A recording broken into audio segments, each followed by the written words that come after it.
السلام علیکم ورحمۃ اللہ وبرکاتہ۔ آج کی اس ویڈیو میں آپ کو جناب فاطمہ الزہرا کے بارے میں بتایا جائے گا کہ ان کی زندگی کس طرح ہم سب کے لیے نمونہ عمل ہے اور ان کی زندگی کے ہر ایک پہلو پر عمل کر کے ہم اپنی زندگیوں کو کس طرح سے خوشگوار بنا سکتے ہیں۔ اور اس سے پہلے کہ ویڈیو کا آغاز کیا جائے، اگر آپ ہمارے چینل پر نئے ہیں تو چینل کو ضرور سبسکرائب کر دیجیے۔ وہ رسول خدا صلی اللہ علیہ وآلہ وسلم کہ جن کے بارے میں خداوند متعال فرماتا ہے وَلَكُمْ فِي رَسُولِ اللَّهِ أُسْوَةٌ حَسَنَةٌ، رسول کی زندگی تمہارے لیے بہترین نمونہ ہے۔ سید الانبیاء کی پوری زندگی انسانیت کے لیے نمونہ عمل ہے، سرتاج عالمین کے لیے رحمت بھی ہے اور مرکز ہدایت بھی۔ جہاں وہ نمونہ عمل ہے مردوں کے لیے، ویسے ہی وہ عورتوں کے لیے بھی نمونہ عمل ہے۔ لیکن بعض ایسے پہلو ہیں جن میں عورتوں کی رہنمائی کے لیے کسی عورت کی ضرورت تھی۔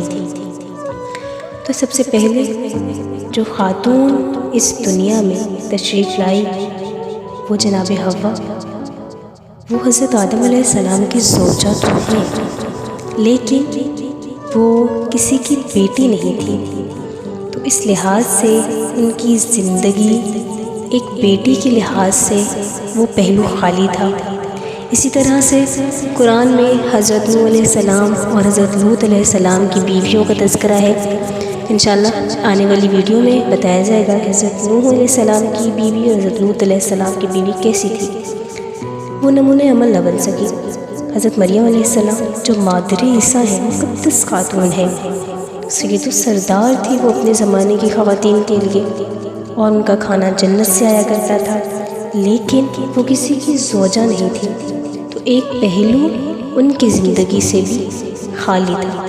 تو ایسی خاتون کا انتخاب کرنا تھا جو ہر لحاظ سے کامل و اکمل ہو، وہ علم و دانش کا پیکر ہو۔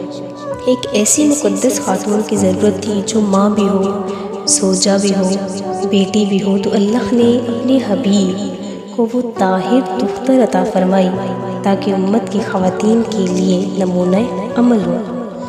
سیدۃ النساء العالمین حضرت فاطمہ الزہرا کے والد گرامی سید الانبیاء حضرت محمد مصطفیٰ اور ان کی والدہ ملکۃ العرب ام المؤمنین حضرت خدیجہ الکبریٰ ہیں۔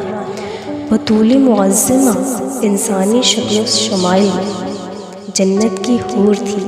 رسول خدا نے اللہ کے حکم سے ان کا نام فاطمہ رکھا اور اپنی دختر کو ایسی ملکوتی صنعت عطا فرمائی جو کائنات میں کبھی کسی باپ نے اپنی بیٹی کو یہ صنعت عطا نہ فرمائی۔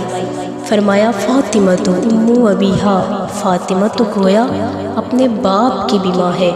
رسول خدا صلی اللہ علیہ وآلہ وسلم کی یہ ملکوتی حدیث حقیقت میں اس جاؤ جلال کی ترجمانی ہے جو رب العالمین کی طرف سے بذریعہ سید الانبیاء شہزادی کونین کو عطا کیا گیا تھا، کیونکہ خاتم الانبیاء وہ ہستی ہے کہ جو بغیر وحی کے کلام نہیں کرتا، کیونکہ قرآن کریم میں خداوند متعال نے خود ارشاد فرمایا وَمَا يَنطِقُ عَنِ الْهَوَىٰ إِنْ هُوَ إِلَّا وَحْيٌ يُوحَىٰ، یعنی میرا نبی اپنے نفس کی خواہشات سے گفتگو نہیں کرتا، بلکہ وہ تو وہی کہتا ہے جو اس پر وحی اترتی ہے، جو اس پر وحی نازل کی جاتی ہے۔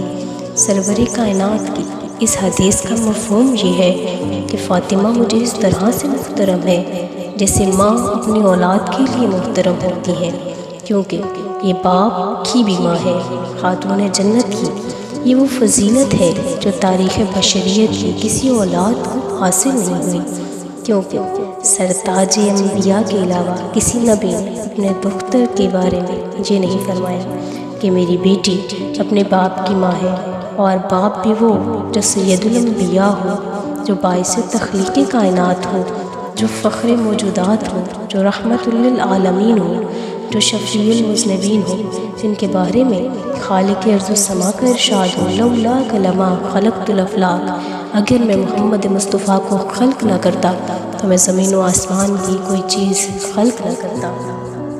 اسی بی بی کے چند کمالات ایسے ہیں کہ جو باقی لوگوں سے منفرد ہیں، باقی لوگوں سے الگ ہیں، جو ہر لحاظ سے امتیاز اور جداگانہ فضیلت رکھتی ہیں۔ اگر نسبی لحاظ سے دیکھا جائے، بعض خواتین معصوم کی بیٹی یا زوجہ یا ماں ہیں، تو صدیقہ طاہرہ ایسی خاتون ہیں جو ہر لحاظ سے اس مرتبے پر فائز ہیں۔ نبی رحمت للعالمین کی بیٹی ہیں، علی مرتضیٰ کی زوجہ ہیں اور حسنین شریفین کی والدہ گرامی ہیں۔